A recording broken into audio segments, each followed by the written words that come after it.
I'd like to welcome members and guests to the Cities and Counties Subcommittee of Local Government. At this time, I'd ask Trish to take the roll, please. Representative Calfee. Present. Representative Chisholm. Representative Gant. Here. Representative Helton. Here. Representative Miller. Representative Wright. Chairman Crawford. Present. Chairman Wright. Here. Chairman Moon. Present. You have a quorum. Thank you, Madam Clerk. At this time, do any members wish to recognize guests in the audience? Vice Chairman Wright, you're recognized, sir. Thank you, Mr. Chairman. As I look around the audience, there's only one strange face that I see that comes from my past. Stand up, Brad Anders. So I want everybody to know who you can throw tomatoes at. Brad and I sat together side by side on Knox County Commission for several years. I believe and then I'll look at myself also, represent what local government's about. The best government is local government. That's where the most effect comes from your life. And some people say, well, what about the federal government? Well, I'll agree. The federal government makes the policy, but the code that tries to affect our local everyday stuff here in the state of Tennessee best is administered at the local level. So Brad and I have moved on from county commission. He's probably got a lot more important job than I have today because he's the director of 911 in Knox County. That's where I want my response to come from whenever I need somebody to come see me quick. And then you all in the audience need to realize that if I'm about asking a question related to 911, you might best be on his good side. Now, we can agree every now and then. Yeah, we agree a lot. We can disagree every now and then, but I want people to know that I know the 911 folk that are involved locally know what's going on, and that's who I'll be going to whenever I have a question about forming my opinion on 911. So thanks for being here, Brad. Thank you, Mr. Chairman. Representative Calfee, you recognize, sir. Thank you, Chairman. I also want to represent my Loudoun County 911 folks.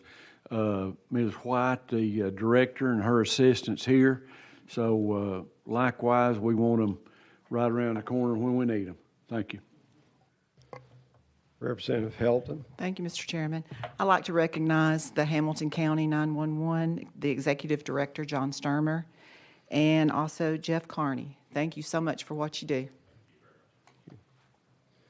And if the chair could take personal privilege, I'd like to recognize and introduce Jimmy Long, the Director of Blount County 911. And Jim, tell us about this group that's here this morning. Thank you, Mr. Chairman, very much. Thank you, members of the committee. We're the contingent of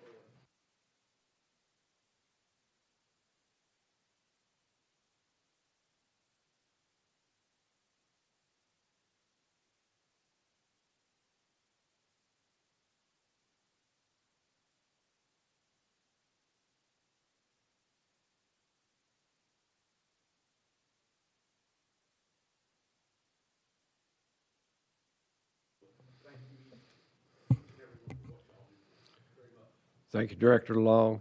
Any other personal orders, members?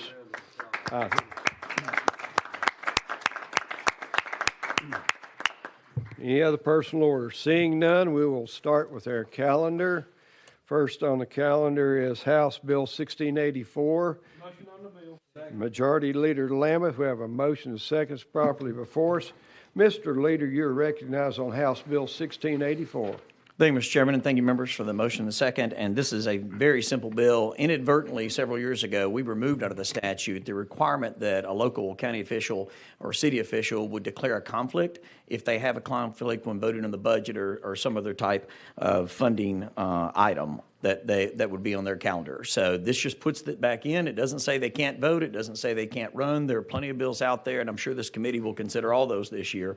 This one is very, very simple. It just says if you have a conflict, just as we do here, just declare that conflict. Everybody knows what it is, and then you're able to vote your conscience in your district.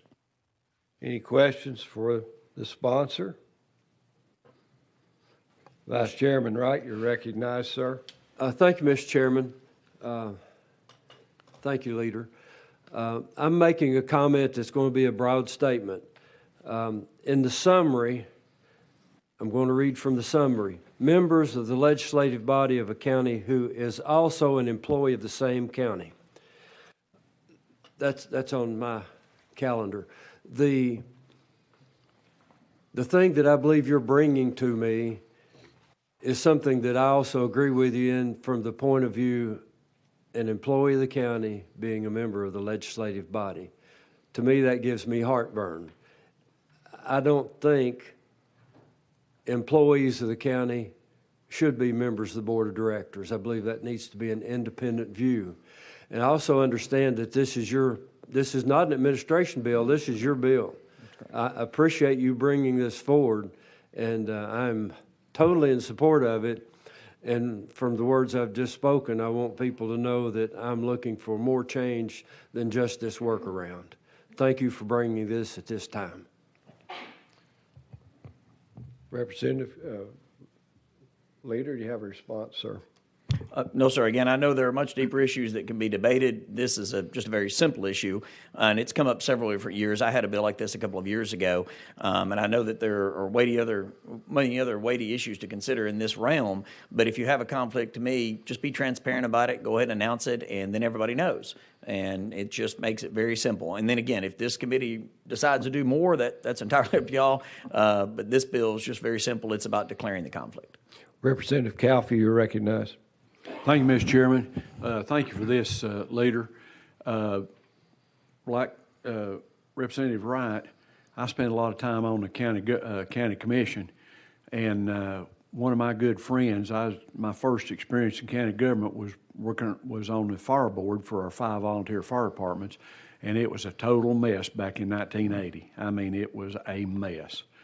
So anyway, this good friend of mine, Terry Hacker, who's deceased now, was nobody wanted to serve on the county commission on that, so Terry was on there, and over a period of 2 or 3 years, I got him to put in some resolution stuff, and we got things pretty well ironed out. But anyway, we'd elected him chairman of the commission, and but then he was a principal of Oliver Springs High School. Well, that made his salary a line item in the budget. So every year he had to read the conflict of interest. So we'd put him as chairman of the commission at that time, and I said, I move we dispense with that.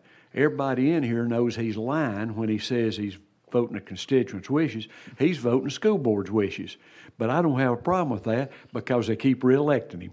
He didn't like that much, but everybody liked him. And thank you. Mr. Leader, do you have a response?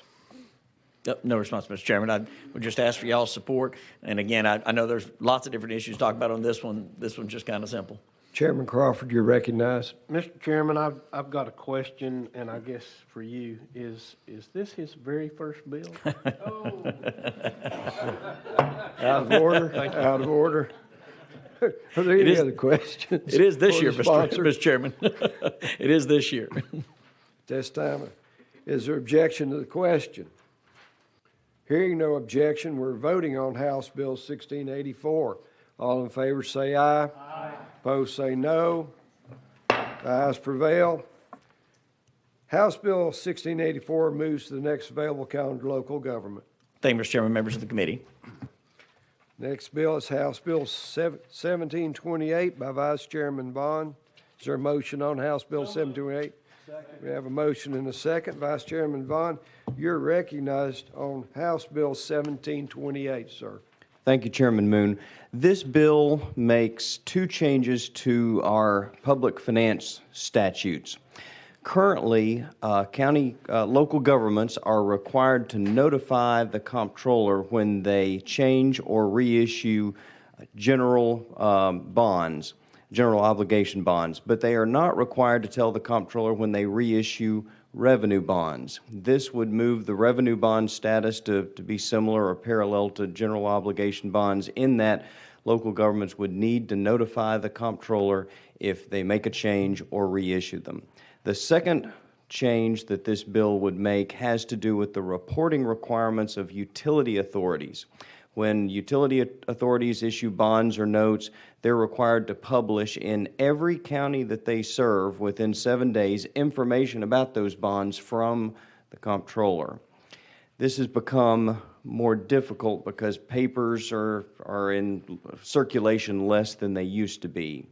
And it's in some counties difficult to find a paper of general circulation in which you can publish this information within the 7-day time limit. And so the second part of this bill says that the utility authority would have to publish that information, but only in one county, either the county where the main offices are or the county where the utility primarily operates. Questions for the sponsor? Chair has one question, if I may. If changing a covenant in an existing revenue issue also triggers this as a reissuance, I found that fascinating because sometimes sinking fund requirements, or if there was a non-tax exempt issue still, but is the intent of the bill, it's a question, is the intent of the bill for any reissuance to be made known to the comptroller's office? That's correct. Any reissuance would have to be made known to the comptroller's office. I don't think you can change the terms of an existing bond, and so when this bill mentions a significant change, that can only occur through a reissuance. Any other questions from the members? Chairman Crawford, you're recognized. Thank you, Mr. Chairman. Good morning, Representative Baum. I've got a couple questions. One, you're talking about if they reissue, then they would have to report that back to the comptroller. Do you know if that would automatically trigger an audit on that? Vice Chairman Bond. I do not know. Okay. And we've got a bill that's coming through the committees and stuff now that requires the counties, if they can't find a paper of circulation in their area, that they post that on their county maintained website. Is that something that we could possibly fix in this and put it in there that they would have to put it on the electric company? They could post this on their website for more notice for the people? That's Vice good. Chairman Bond, go ahead. Thank you. That's a good point, Chairman Crawford. They could post this information on their website, and they currently are. So that's not something the bill would change because it's a practice that's already in effect, the website publishing. Thank you, Mr. Chairman. Thank you. Any other questions or comments from the members? Seeing none, is there objection to the question? Hearing no objection, we are voting on House Bill 1728. All in favor say aye. Aye. Opposed say no. The ayes prevail. House Bill 1728 moves to the next available calendar of local government. Thank you all. The next bill, House Bill 1706 by Moon. This bill was withdrawn in yesterday's session. This concludes today's calendar. Does anyone have any announcements at this time? Chairman Crawford, you're recognized. Thank you, Mr. Chairman. I would like to announce that our property and planning meeting with the chairman being out, we are not going to meet today. Property and planning will not meet today as scheduled. Right, and final announcement is at 12 o'clock in House Hearing Room 1, we will have our full government committee. Any other announcements? Hearing none, without objection, this meeting will be adjourned. Hearing no objection, we're adjourned. Hey, Jerome, do you know if that triggers an audit? It doesn't?